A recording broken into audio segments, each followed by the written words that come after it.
again for coming, and cheers to our caterers and their awesome fun. Oh,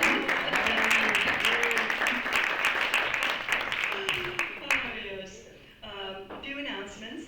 Our next Coffee, Cookies, and Conversation will be on May 7th, and that will probably be the last no, there'll be one in June yet, but yeah, one in June. And then our next luncheon is May 15th here, and Gary will be coming and speaking to us. I'm not quite sure what the subject is, and they're also hoping that there might be, by that time, a new police officer. Then the end of school picnic, which is June 6th, and that's at the Red Barn. And that's open, and all the kids come over. They come on the cherry train, and the entire community is welcome to come. And then the open house, the White Chip Open House, June 13th, when our partners from the county come up here and you are available for questions and answers and get to meet some of the other resources that we have. The other thing is that on May 14th, and this is a real special thing here, we are having a meet and greet here at the church for two purposes. We, in the last year, have redone the White Chip offices and added wonderful things. Thank you, Trinity. And also, we have a new community health advocate, Allison Bordeaux. And some of you know her, and some of you don't, so make sure that you come and get to know her better. And, oh, thank you, and new board members, because we have 4 new board members. Okay?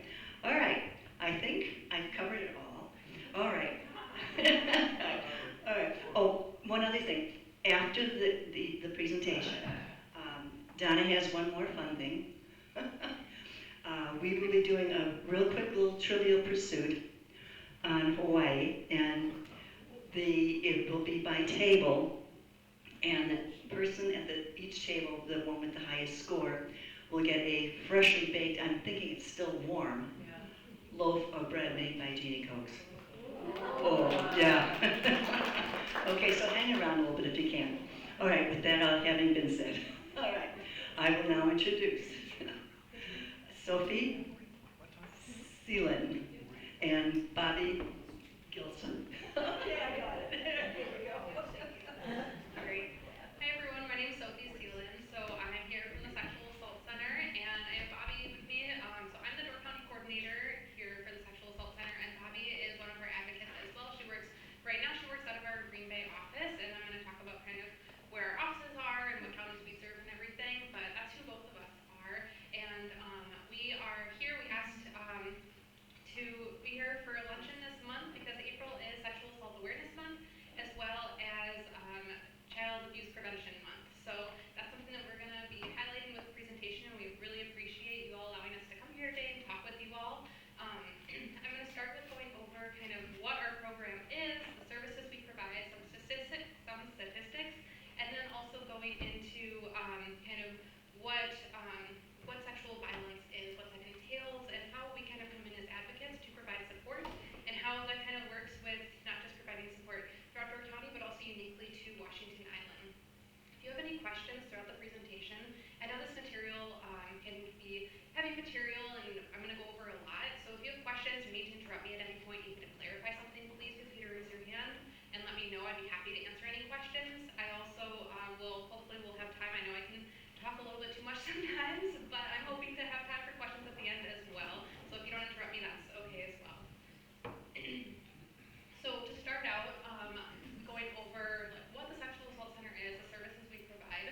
So we are one of 20 programs within Family Services of Northeast Wisconsin. Family Services is a nonprofit organization that has around 20 programs throughout Northeast Wisconsin, and the Sexual Assault Center is one of those programs. We were established in 1974, and at first in Green Bay, serving Brown County. Since 1974, last year we celebrated our 50th anniversary, and since then we have expanded to also serving not just Door County, but also Oconto and Marinette County, so 4 counties in Northeast Wisconsin. We started serving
like a survivor, no matter what age they are, and if they have a parent, guardian, loved one, someone supporting them, we also provide support and services to those loved ones. And how we kind of differentiate is that that person who experienced the violence is the primary victim, and the loved one, the support person, is the secondary victim. They're experiencing a type of victimization with being that support person as well. So we count all of those individuals as people that we are serving, and that's in our 4 counties we've served. That's the number that we've served. In Door County, you'll see that we have 68 residents that we've served in Door County specifically, but then I put underneath that 90 total people receiving services in Door County. And what that means is that that's actually a number that I kind of noticed within my caseload last year, that there were a number of people who aren't necessarily residents in Door County, but who are receiving services in Door County because their assaults, their victimization occurred in Door County. So I started paying attention to those numbers a little bit more, and as you can see, from 68 to 90, that's 22 clients that don't live in Door County but are receiving services in Door County because their victimization occurred here.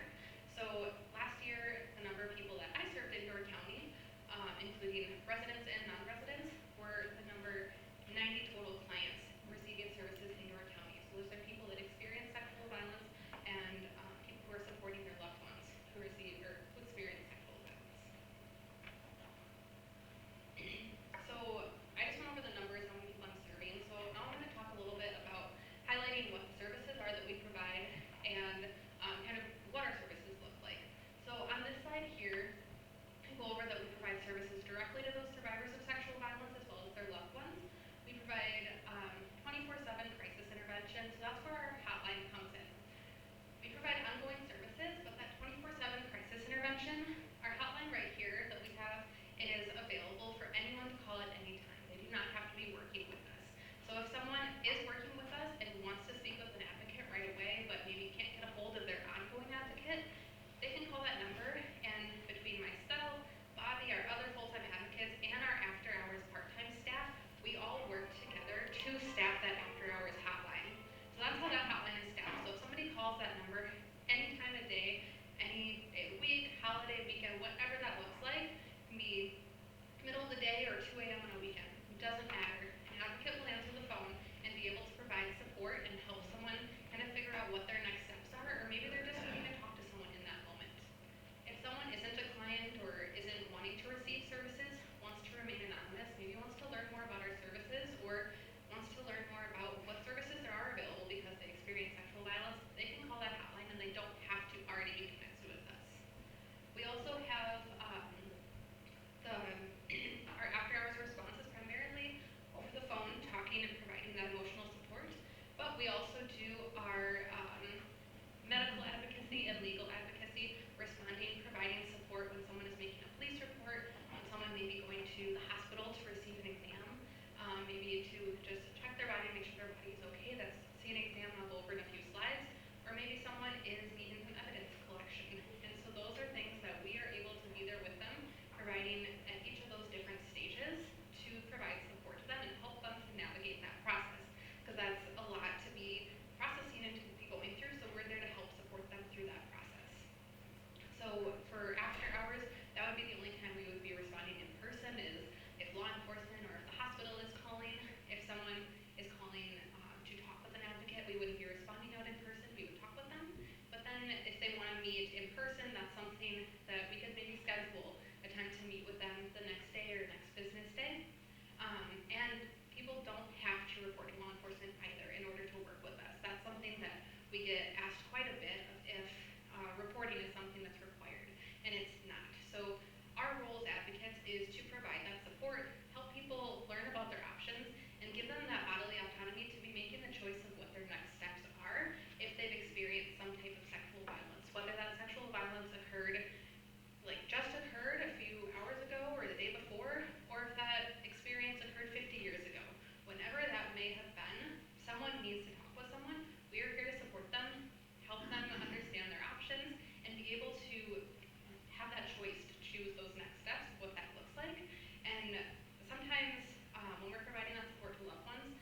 together through that process. So the next couple of slides, I'm going to go into the services that I just briefly went into. I'm just going to go into in a little bit more detail. So this first slide is the emotional support and individualized approach. So our services are very individualized to each individual that we are working with, because each person is different and what they're looking for through their healing may be different and or is different in what they're needing. So each of us, our full-time staff at the Sexual Assault Center, we each have a caseload and have people that we're working with. After they get connected with us, then they are assigned to one of us and we're their ongoing advocate to do those follow-up, to help get connected to other services, provide that emotional support, and be kind of that point of contact. We still all work together as a team. If one of us is unavailable and that person needs an advocate, we'll still work together, but each person has a point of contact once they become connected with us. If that person lives in Door County or their assault occurred in Door County, that person is going to be the Door County coordinator, which would be me. I'm going to be the one following up with them and providing that support to them and helping them to figure out what their next steps are and what that can look like. And so that is, and again, that's not necessarily, it can be reporting to law enforcement and helping through the criminal justice process, but that's not always the case, and that's okay. We also have support groups, and our support groups are hybrid options. So we have them an in-person option out of Brown County, but then we also have a virtual option. So if the traveling or maybe getting childcare or there's some sort of barrier to be in person, but someone's still looking for support groups, that's something that's still available through a virtual hybrid option for other people who aren't able to get there in person. So that would be something that would be accessible for throughout Door County and for Washington Island if there was someone who wanted to attend a support group and receive that support. We have groups for survivors of sexual violence. Those are available for ages 14 and older. And then we also, those are twice a month. And then we also have a support group that is once a month that is for parents and support people of survivors. So that would be parents, grandparents, spouses, significant others, just friends, loved ones, someone who, like I mentioned before, when someone is supporting someone, that person is also experiencing a piece of that victimization in supporting someone who experienced the victimization. So they deserve support as well, and that's what that space for the Support People of Survivors group is for. And if someone is ever interested in either of those groups, or if you're working with someone and someone sounds like that would be something that someone's interested in, you can call our hotline and any of our advocates can talk with you about what the support groups are, what that looks like, or what our services are and how to get connected with us. Our next service that I wanted to go over is prevention education. So talked about those direct services. Prevention education is another piece of our services we provide and role. And prevention education is, we use evidence-based curriculums that are developmentally appropriate for all ages, pre-K through high school, and those presentations go over a variety of topics such as body safety, internet safety, consent, boundaries, healthy relationships. Those are just to name a few of the topics. And those are just some screenshots from some of our younger, the curriculum for our younger elementary school age presentations. And these presentations are often I collaborate with schools throughout Door County, and then in our other counties we serve, we collaborate with schools in those counties as well. In my role in Door County, I'm collaborating with the schools and working with administration or health teachers, school counselors to be brought in as an additional resource to help with these presentations when they're covering these types of topics in the classes. And this is something to help to continue to give youth in our community the tools to be able to know what is safe, what's not safe, what do they do if something unsafe is going on, or if something is making them uncomfortable. That's something that, like I mentioned, it's developmentally appropriate and evidence-based, and it's something to just help to give children the tools of knowing what's safe, what's not safe, and how to talk with their safe adults in their life, how to identify their safe adults, and to be able to talk with them if there's something that is not okay going on and they need help and need to talk with someone.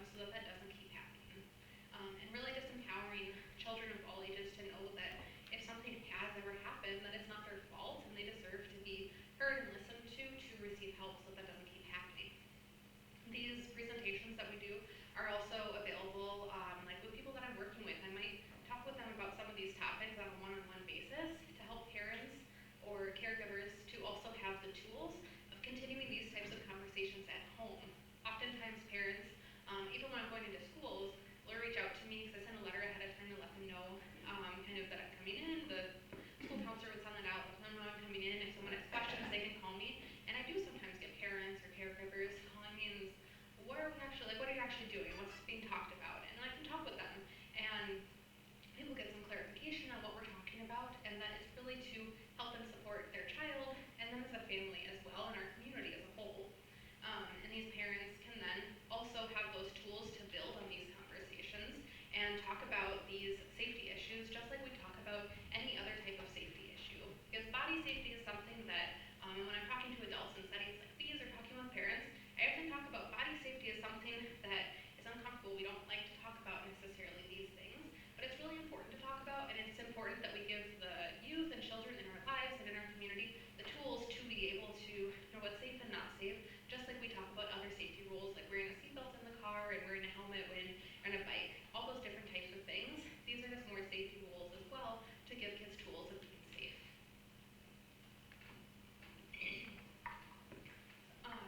So the next piece I wanted to go into is medical advocacy. I highlighted this as one of our crisis services that we provide. So this would be responding to the hospital. Medical advocacy would be a SANE exam. So that's a sexual assault nurse exam. And that is something that a survivor of sexual violence can receive an exam within 120 hours, so within 5 days of experiencing sexual assault or some sort of violation of their body. That's something that can be someone does not have to report to law enforcement to receive that exam. It's available for them to have an exam, check their body, make sure their body is okay by a trained nurse who specifically does sexual assault nurse exams, and those exams are done in a trauma-informed way to support that victim through that process. There's a piece of evidence collection that can be a piece of these exams that can happen, and that is kind of, if that's happening, then that's also an option that if someone decides to report, that is something that law enforcement could be able to utilize that same exam if there was anything that they can utilize. So that's something, again though, that someone does not have to report to law enforcement to receive the exam. SANE exams are available 24/7 at St. Vincent Hospital in Green Bay. And so I know that that is quite a hike from where we currently are in Washington Island, and even from someone who is in Door County on the mainland, that is still quite a bit away from them. And so that's something that we do want to work with that person or work with law enforcement if they're choosing to report, to help if there is transportation barrier or maybe financial barrier with maybe getting gas or something. That's something that we, on a case-by-case basis, want to work with people if they want to receive a SANE exam, but there are some barriers. That's something where you can call our hotline and we can kind of problem solve, see what resources are available, see what we can do to help them to be able to get to St. Vincent Hospital if that's something they're wanting to do. A lot of people also don't know what a SANE exam is, so if someone is wondering what their options are, we can talk with them about what a SANE exam is and how that could be something that, if that's what they're looking for, how that can be helpful and supportive for them. There's also no cost to the SANE exam themselves. There should be no cost to the victim. There are services and grants that specifically fund that program, and so that's something that we all kind of work together. We work as a multidisciplinary team with the hospital, with the SANE nurses, as well as with law enforcement if they're involved, to be able to best support that victim and their family in a trauma-informed way. The next piece is, and for SANE exams too, that's oftentimes how we're getting connected with clients. That's one of our top ways. If someone's going to the hospital, we can respond to the hospital, and we're there to help and support them through that process, whether they're reporting or not. The next step is legal advocacy. So if somebody is reporting to law enforcement, we are able to be there right there for that initial statement, providing that support to them, to help them of just having that support, that presence of a supportive person there with them. If they are needing a break or need to maybe be done with the interview for the day and finish at a later date or something, need some sort of accommodation, we're here as the advocate to support them and help to them to navigate that process. If there's follow-up interviews, we're able to be there. Victims have the right to have an advocate there with them throughout each step of the process. Then throughout the investigation process, we would help with following up with law enforcement, helping to make sure that that person is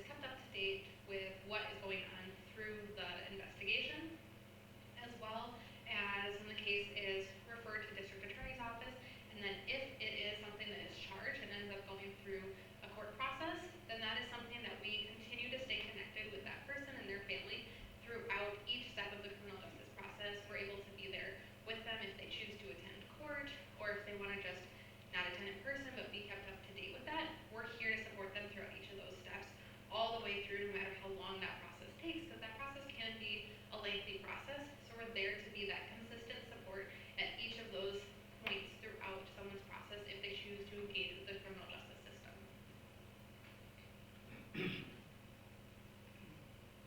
Before I go into some stats, sexual assault center, does anybody have any questions about services that I went over? You referred to trauma-informed care. Mm-hmm. Could you say a little bit more about that? Yep. So trauma-informed care, that's something that through our trainings that we're receiving as advocates, that's kind of a basis and a foundation for a lot of our trainings is being trauma-informed.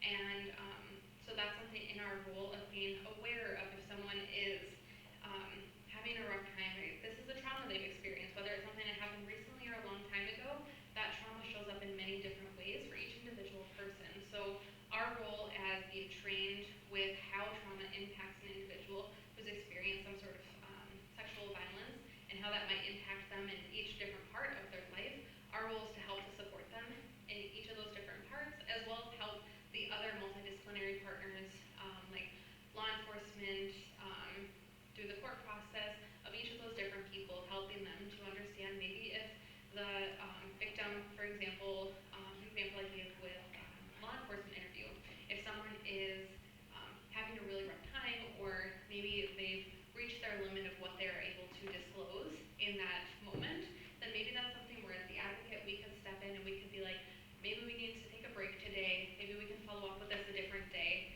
So the victim sometimes feels like they can't say something like that to law enforcement, so that's where we can come in and let them know, like, we want to get the statement done, but we can see that this person's having a rough time today, and so let's follow up and touch base again later on. Maybe this can be enough for the statement today. So that's our role of kind of being able to notice and see those things based on our training, to be able to support that victim, help them to better understand their trauma, get them connected to different resources, and help throughout each of those different steps that we may be working with them on.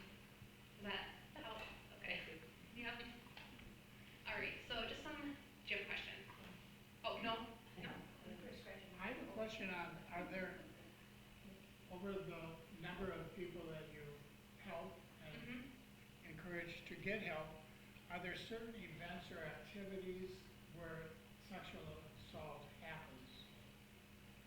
Such as, I'm thinking of sleepovers of groups of people that happen, and I would guess that that would be type of event that's not really safe for people. Yeah, I would say it, there's not like a specific event that I can like just say like right now, like yes, that specific event is not safe and don't do that at all, because honestly sexual assaults with the clients that we're serving, people who experience sexual assault, not just in the counties that we serve, but also nationwide, sexual assault doesn't discriminate against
clients that we're serving are under the age of 18. And that actually correlates pretty evenly with national statistics as well of victims of sexual violence who are under the age of 18 and who are receiving services and coming forward.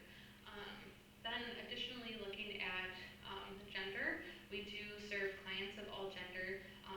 We serve primarily a large number of female clients that we're serving, but we do serve male and transgender clients as well. We know that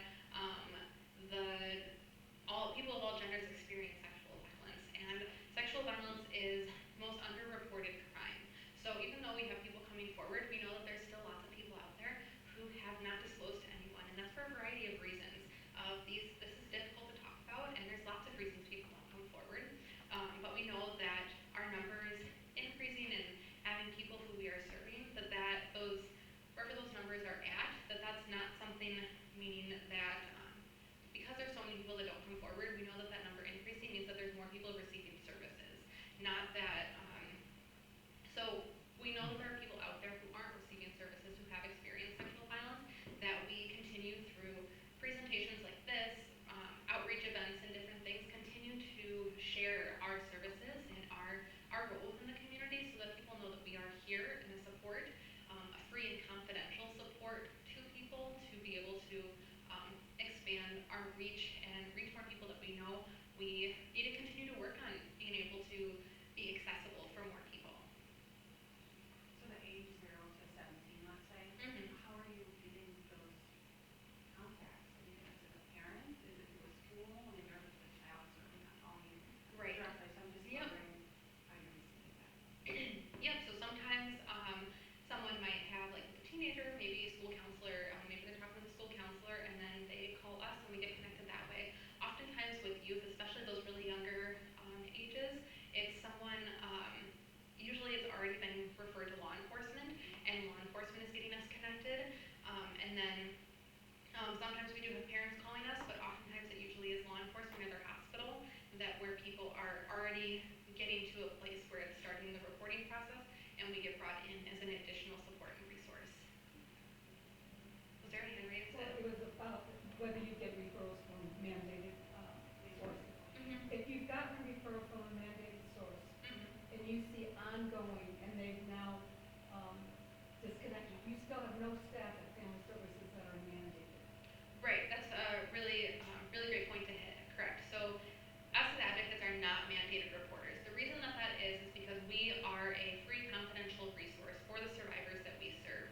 So the conversation, someone can talk with us and hopefully feel comfortable to talk about difficult things that they're going to talk about. And since we are a confidential resource as an advocate, we are not someone who would be mandated reporting and who would be someone who could potentially be like subpoenaed if a case was in criminal justice system or going to court. And that's where if someone is talking with a friend or a parent or something and disclosing things, that person could potentially be a witness in a case. It's a very general statement, and there's lots of case-by-case types of situations when we're talking about the criminal justice system.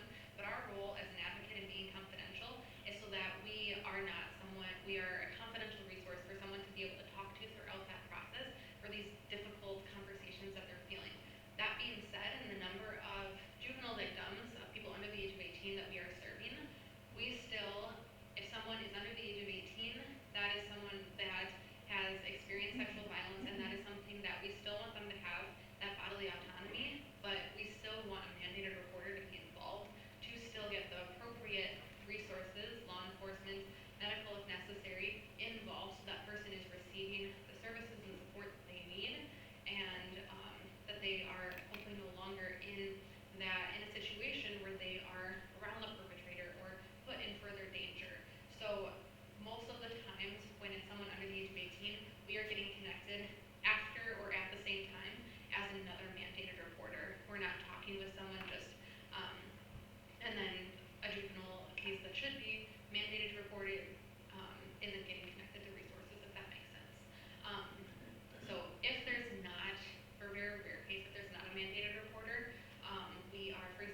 sure about that or doesn't want to do that, that's something that we are doing our best to help them to get connected. And if we have to make a report, that's something that we would do to make sure that that child is receiving the support and services that they need to. But that's like our last resort, and we really want to be able to maintain that trust and confidentiality with the clients we're serving.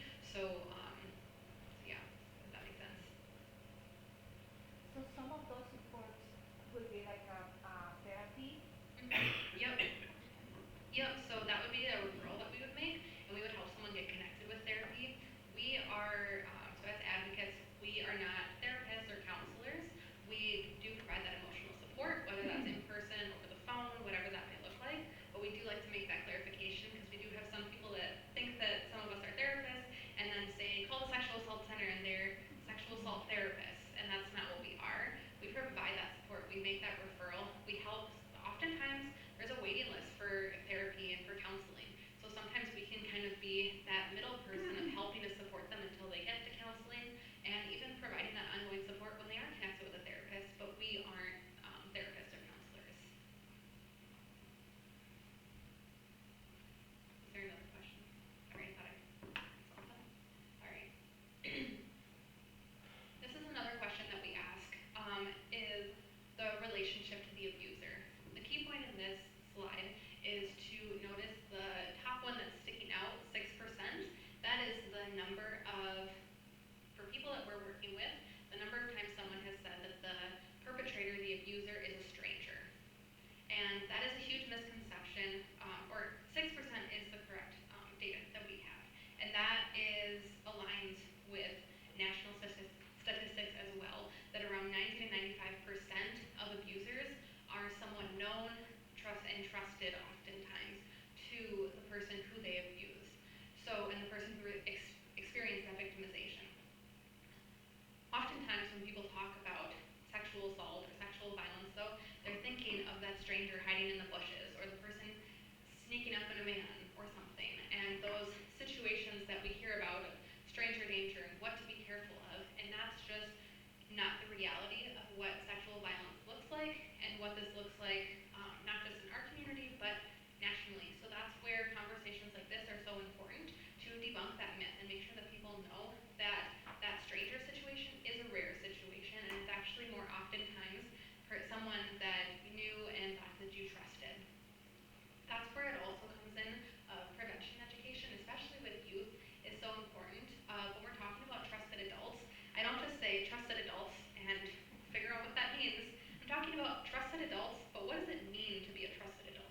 How do you know that an adult is someone you can trust? And we talk about safety rules and those red flags. And if someone is making you feel uncomfortable, is breaking safety rules, is doing these things that doesn't make them someone that maybe you can trust, then that's not someone on your list who's a trusted adult. And that's something that adults in kids' lives can also be talking with them about, is helping them to know how they can trust someone and how they know who's safe and who's not safe.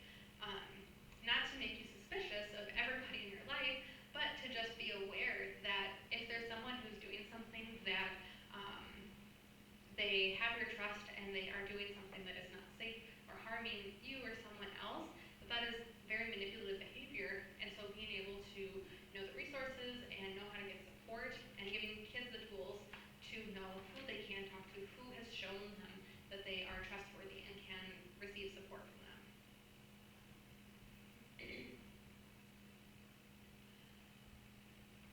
The next part I'm going into is talking about sexual violence, and talked a lot about our services and what we provide.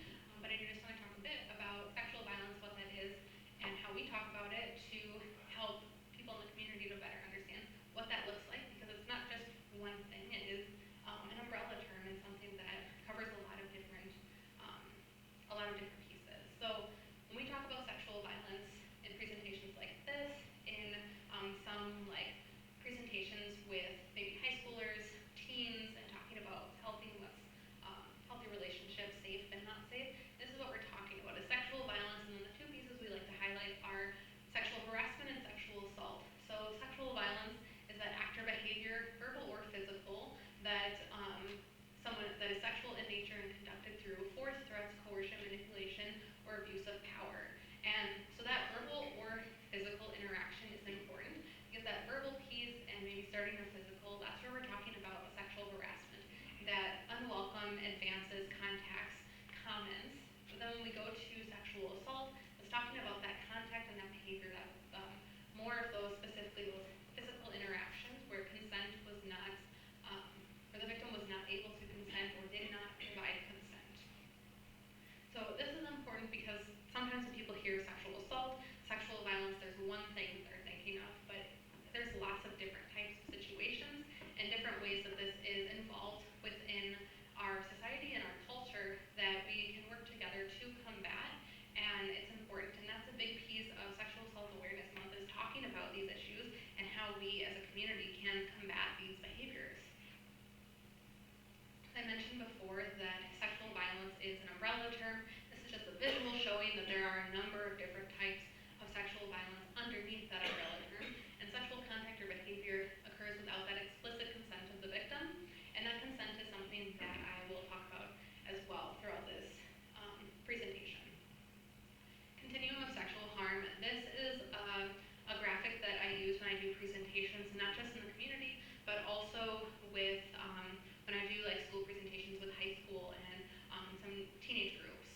I feel like this graphic is really helpful. It's what I want to highlight first is that sexual harassment and sexual assault, we just talked about the verbal and physical parts of sexual violence. This continuum is not showing that one situation is worse than another. We provide services to people no matter what type of sexual violence they experienced. So whether it's harassment, assault, or anything else that falls under that umbrella term, we provide that support to them. And how people experience trauma is very individualized, which is why our services are very individualized. Because one person's situation could be on a 0 to 10 scale. One person's experience with a situation could be a 3 on that scale of how traumatic that was for them. The same exact experience, regardless of what it was, could be someone's 10.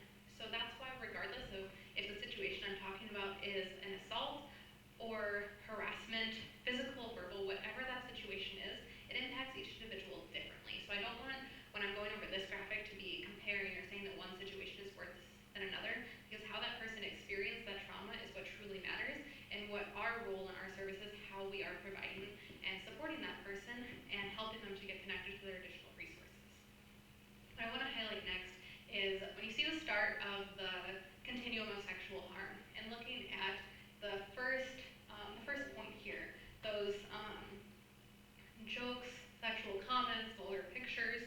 So those are things that are comments maybe online, in person, jokes, something that isn't physical. It's harassment and verbal harassment. And when I'm talking about jokes, and I ask this question when I'm in high schools and having this conversation too.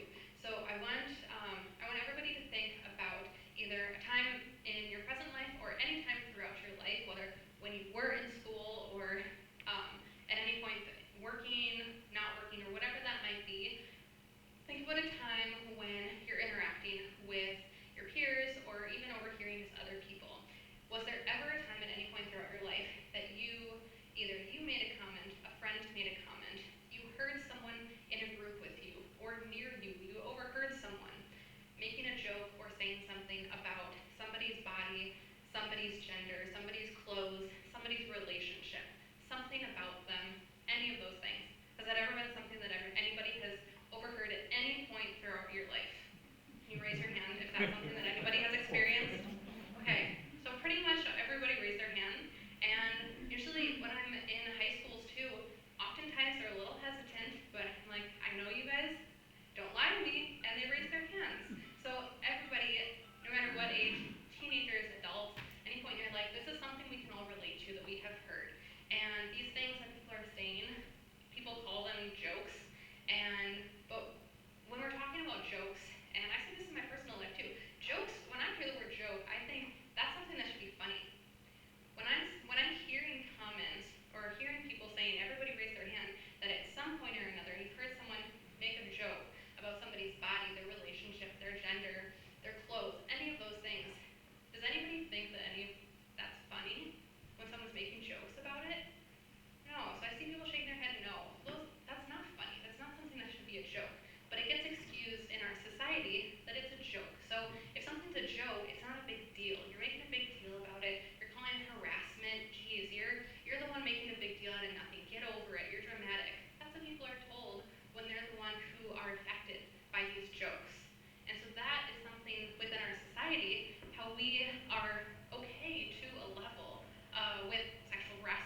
or because they're uncomfortable, or maybe both. Both. So, yeah, probably both. And some people probably do think it's funny, and some people are uncomfortable and don't know what to do in that situation. So they're laughing to just get away from the situation or just not be the next target of the jokes and the comments. So, but what I want to just propose in this conversation here is by laughing, whether we think it's funny or are uncomfortable with the situation, to a level, even if we don't mean to or want to a level, we are okaying that behavior of sexual harassment within the group we're in, the society, and our culture. And when we okay something, even if it's just a joke, it's not a big deal. When we okay that, that makes it even more convenient for someone to be able to move to the next steps of going to those inappropriate seductive behaviors and advances towards someone, those unwanted touching and pitching and groping, and then threats and bribes, and then to that physical behavior, getting past that verbal interaction as someone is continuing to get a little further and further to those physical behaviors, to the physical sexual behaviors that someone has not consented to and someone is not okay with. But as we okay these things at the start within our culture and our society, we make it easier for these things to continue to be blown off, and that just makes it even more easier for that was kind of contrary, but makes it easier for victim blaming within our culture. So that's where these conversations are so important, to just think about those things and be able to, if there's a time in the future, or you're talking to someone who's not here today about this conversation that we're having, of kind of trying to push back against, like, let's not laugh. Even if we're uncomfortable, let's not laugh. Maybe I'm not like trying to put you in an uncomfortable situation where you gotta confront that person. If you feel comfortable confronting and saying, that's not funny, that's not cool. Like, it doesn't have to be a huge thing, but just addressing it. Or just not laughing, not engaging with that behavior. So if the person who's trying to make you laugh and make those jokes doesn't receive that engagement, then that's kind of, they're not receiving what they're looking for in that situation, and it's pushing back, even if it's not like a conversation with that person, it's still pushing back by not engaging with the behavior and them receiving what they're looking for with that situation. So, and by doing that, through conversations like this, conversations you can have after today, you're able to, as a group, as a community, as a culture, and society, we are able to combat those behaviors and those norms that we have, to be able to kind of switch the narrative and better support the people who have experienced these victimizations and who experience these types of behaviors, so that they know that there is support for them throughout the community. I know I kind of just went on a very long tangent with this graphic here in this conversation. Does anybody have any questions before I move on to the next part presentation? Okay. So I've talked about consent when I'm talking about the physical contact and behavior. So when I'm talking about consent, consent is something that someone should be able to have the ability to give consent and have that conversation. So I have a short video that I want us all to watch that's going to talk about consent and help with better understanding consent, and then I'll talk a little bit more about that conversation.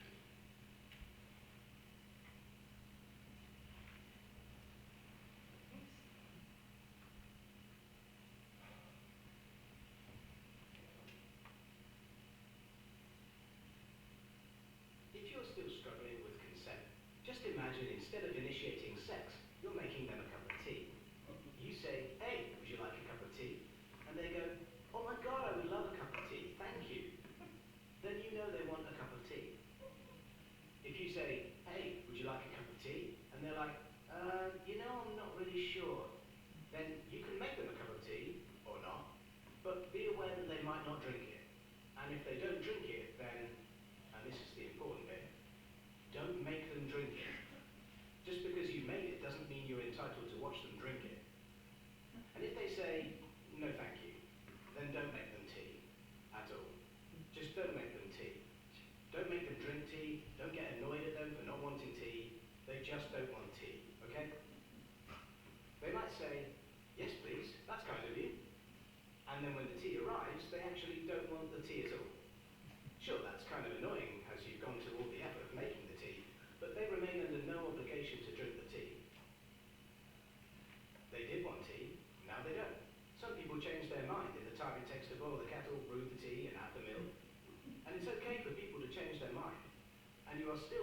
entitled to watch them drink it.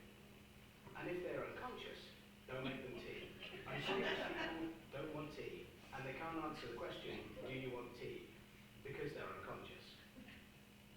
Okay, maybe they were conscious when you asked them if they wanted tea, and they said yes, but in the time it took you to boil the kettle or brew the tea and add the milk, they are now unconscious. You should just put the tea down, make sure the unconscious person is safe, and this is the important part again, don't make them drink the tea. They said yes then, sure, but unconscious people don't want tea. If someone said yes to tea, started drinking it, and then passed out before they finished it, don't keep on pouring it down their throat. Take the tea away. Make sure they are safe, because unconscious people don't want tea. Trust me on this. If someone said yes to tea around your house last Saturday, that doesn't mean they want you to make them tea all the time. They don't want you to come around to their place unexpectedly and make them tea and force them to drink it, going, but you wanted tea last week, or to wake up to find you pouring tea down their throat, going, but you wanted tea last night.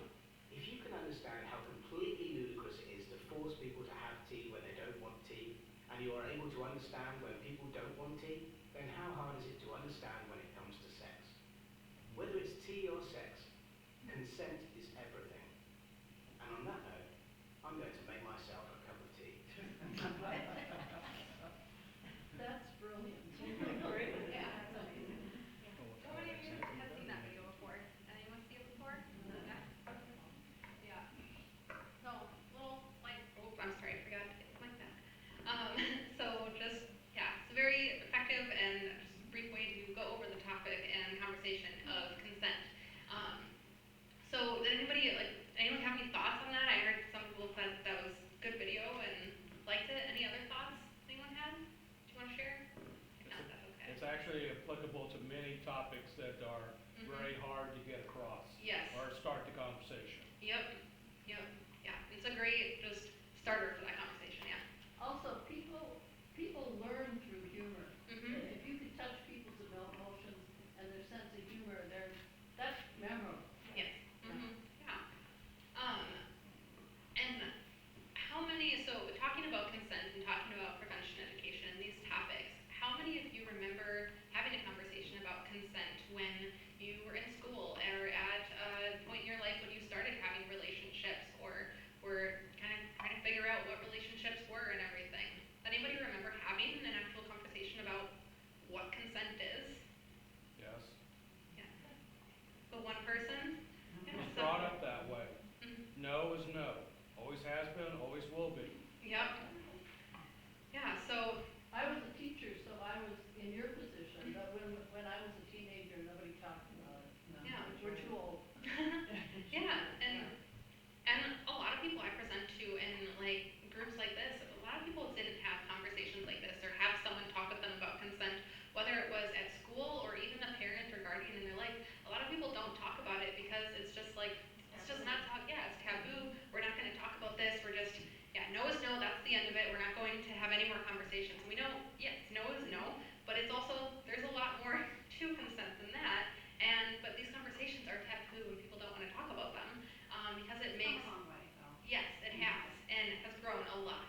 And part of that growth is people and adults in kids' lives is being able to talk about these conversations openly and make sure that kids know that it is okay to talk with the adults in their life, safe people in their life about consent, about relationships, about red flags, about things they're uncomfortable about, and be able to get that support and that better understanding of where to receive support and get help with that. So these conversations are, like we just talked about, those videos, effective and simple and got to the point, but still those conversations are important to continue and have ongoing.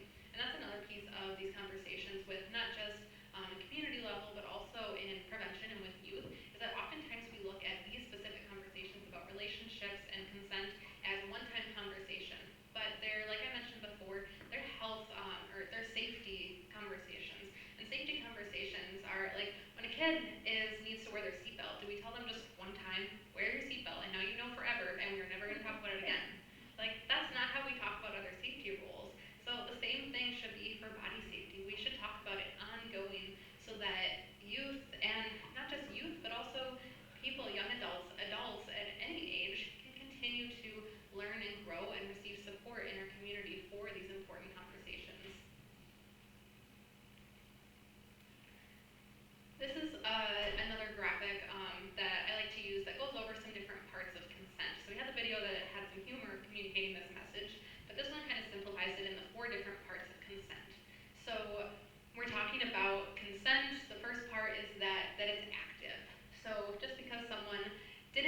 no doesn't mean that they have given consent. So it needs to be that active yes, that someone is, yes, I am okay with this, and is not just absence of a no, or maybe, or I'm not sure, or shrugging someone off and not saying no.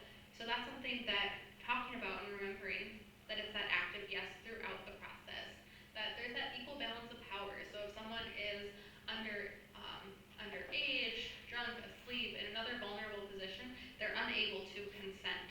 And that is something that I'm having these conversations knowing that not just for people if they are in a vulnerable position, knowing that if they're in a vulnerable position that they were unable to consent, but also when someone is trying to understand that consent and having that balance of power of making sure that people know that they should be asking for, and making sure that you know that you can ask and that you should be able to have that conversation with someone. And if someone is in a vulnerable position, that to be aware of that.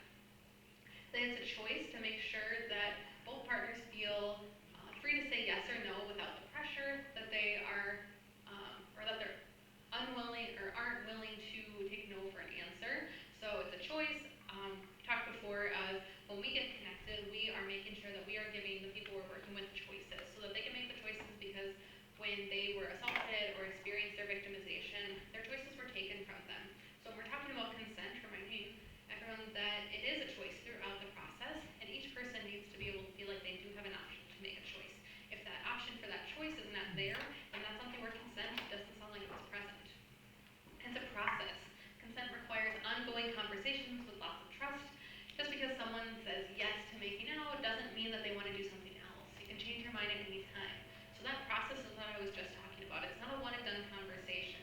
That's not just with youth in our life, but that's with all of us in conversations that we have with any relationships we have at any point in our life, whether that's a partner or someone that you are just interacting with and have some sort of relationship with.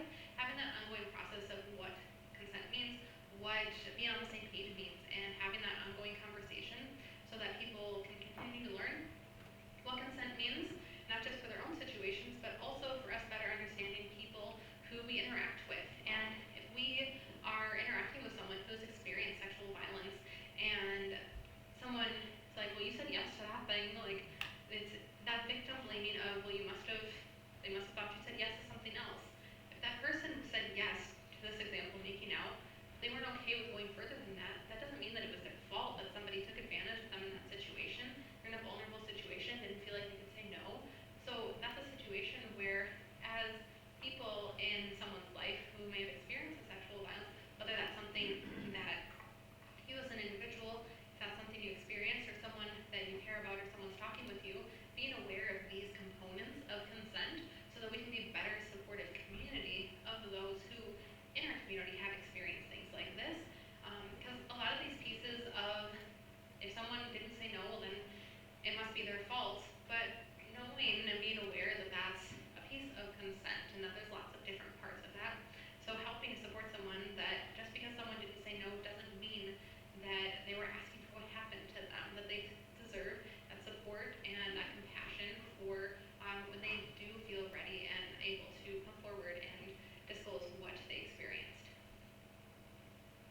I've gone over that sexual assault is one of the most underreported crimes. So 3 out of 4 assaults go underreported to law enforcement.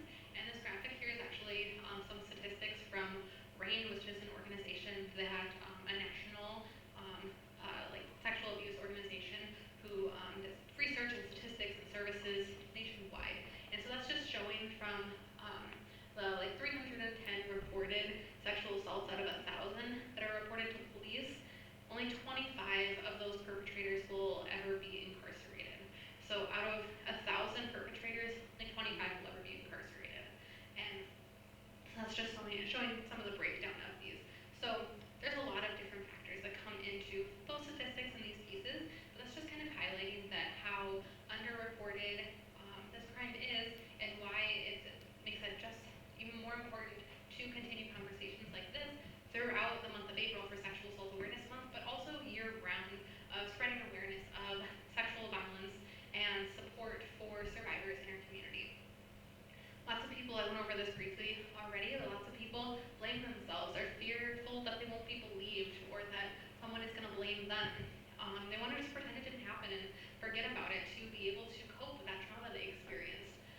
They have the fear. We talked about how many perpetrators are known to the victim. So they have a fear of maybe breaking up a family or getting someone that they do care about and have those conflicting feelings about. Have a fear of getting that person in trouble. And so there's lots of different factors why someone may not come forward.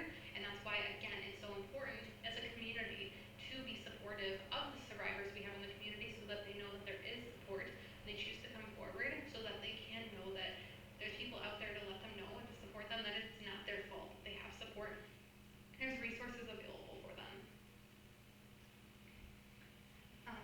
So sexual violence has psychological, emotional, and physical effects. So we've talked about trauma, and that, again, just those variety of feelings of how someone may experience or have challenges with coming forward, that goes in lots of different areas and pieces of how that impacts them, and each person experiences that a little bit differently.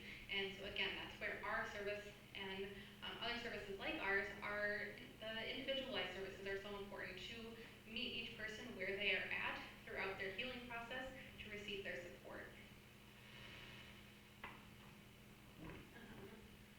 Okay, so this is just another slide going over kind of the different ways that someone may be experiencing their trauma and their sexual violence.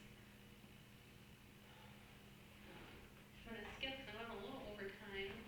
Skip to this one. Yeah, okay. So I've talked about supporting survivors, and that's really the goal of when we get out into the community and do presentations like this, and throughout the month of April, Sexual Assault Awareness Month, spreading awareness of sexual violence and supporting survivors, that's a huge piece.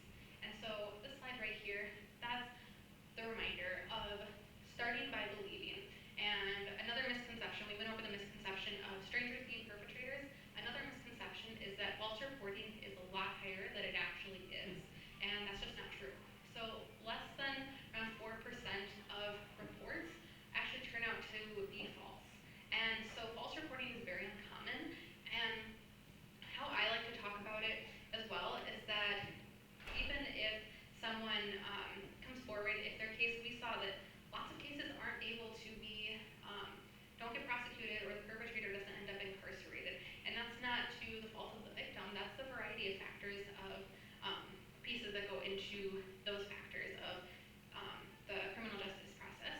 But when someone's reporting to law enforcement, or telling someone about their victimization, or going to the hospital to receive a SANE exam, that is something that someone took a step to reach out, to tell someone, to get in touch with law enforcement, to go to the hospital. Those are extra steps that are traumatizing, and we do our best to be able to work with those community partners to make it as trauma-informed as possible, and as much so that it's not re-traumatizing the victim. But that's still a lot for someone to go through, and so that's something that I just challenge people of. If someone is making up a story, are you really going to take those extra steps to get those other pieces involved and those other services involved to make a false report? Like, that's, someone is going through a lot to be able to get their story out there, and so it's unlikely that someone is false reporting. And we know from statistics, from national statistics, that false reporting is uncommon and it's not as high as public opinion thinks that it is. So just putting that reminder out there to know that if someone is coming and talking with you or confides in you, that to start by believing them. If they just confided in you, sometimes maybe you're the first person they talk to, or maybe you're one of the first few people that they've talked to, because a lot of people don't disclose right away. We talked about how we work with people who their assault just happened. We have some people call our hotline to get connected with us who experienced their assault 50 years ago, or anywhere in between there. And our services are available no matter when that occurred. But lots of people, that delayed reporting is common. And so just starting by believing someone so that they know that there are people out there that believe them and hear them and see them. Because that's a big fear when someone is unsure what to do and how they can get help. Avoiding judgment and recognizing the courage that it took for someone to disclose what they did and tell someone. Whether it's the first time or whether they've told other people, or maybe it's the first time talking with you. Telling them, reminding them that it wasn't their fault. We talked about that that's a big piece of why victims don't come forward. They feel like it's their fault or they did something in that situation. A big piece of how I like to talk about it is reminding someone that it's not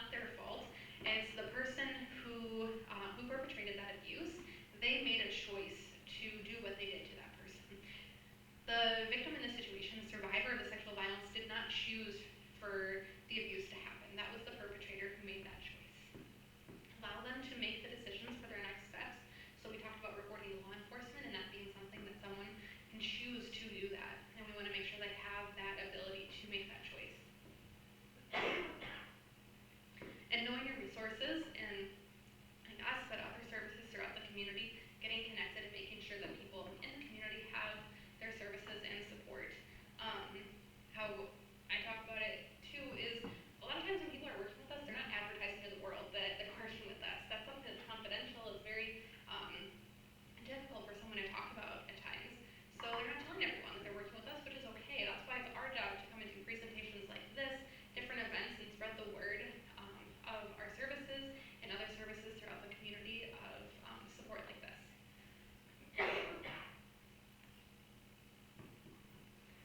This last slide here, I just have to I know I think around the time we said to finish up by, but if there's any more questions, please feel free to ask me questions right now.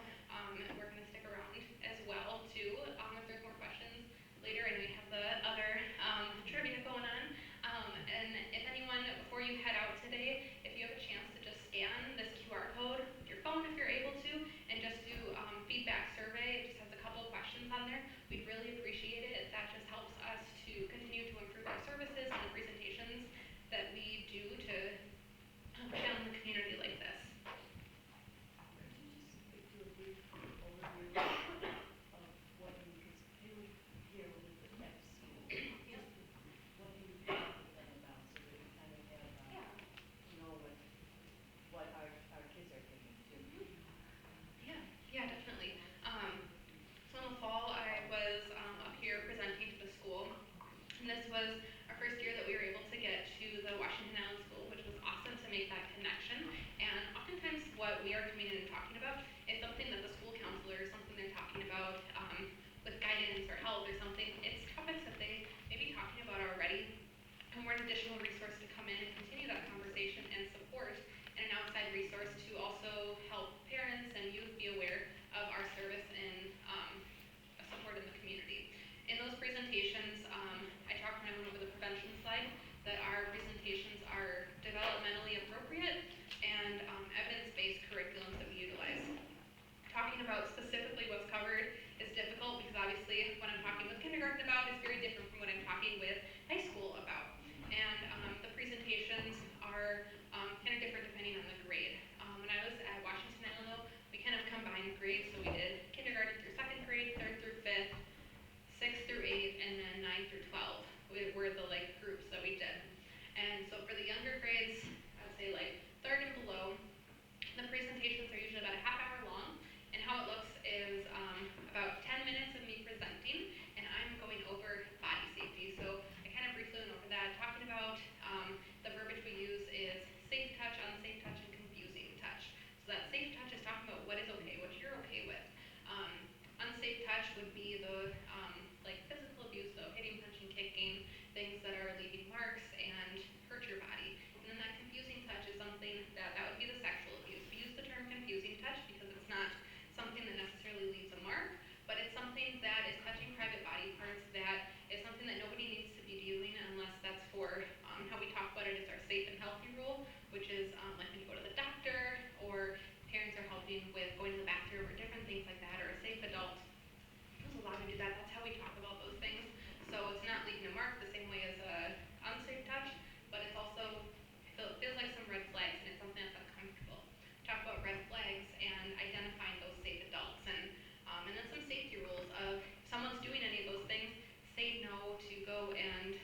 is going to read 5 trivia questions on Hawaii.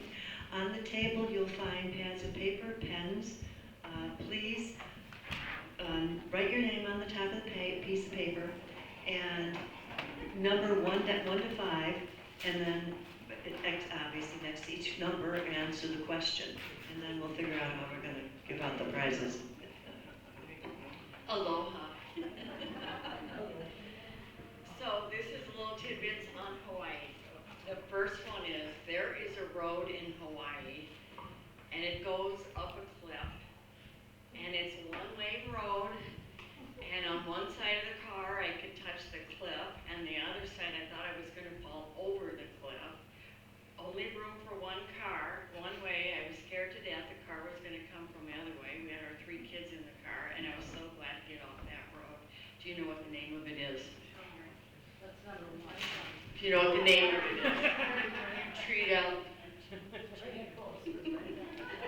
Okay, so if you know the name of that road, just write it down. Does the one in Bermuda count? What? Does the one in Bermuda count? No, Hawaii. A hint, before you get on the road, Charles Lindbergh's grave is there. Just, that might help you. On the road? Which part? On this. Okay, the second question is, do you know who was the first explorer to go to Hawaii? Encouraged by you guys yet. Caucasian? Caucasian I explorer? think so. Yeah, I think so. it'd have to be. Just write because it that down, was already Bill. there. There were people already there. Okay, so the next question is, how many major islands are in Hawaii? Major islands. That's question 3. Question 4. It's the only major producer in the United States of what crop? Okay. And the last one, what tree is sacred to the Hawaiian culture? What tree is sacred to the Hawaiian culture?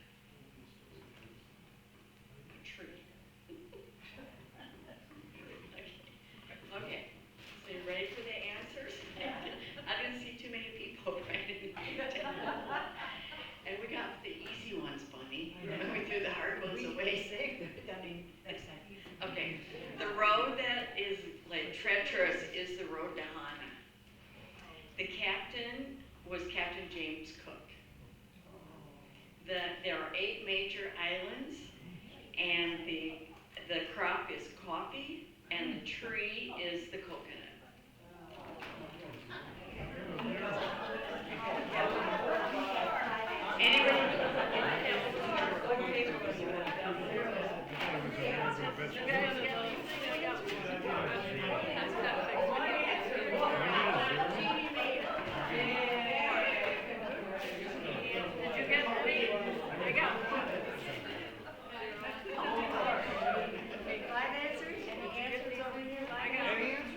You didn't count the ones from Bermuda.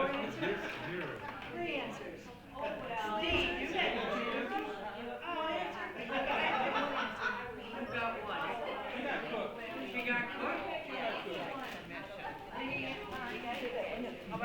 Cook came discover a land that's already inhabited. I'm sorry.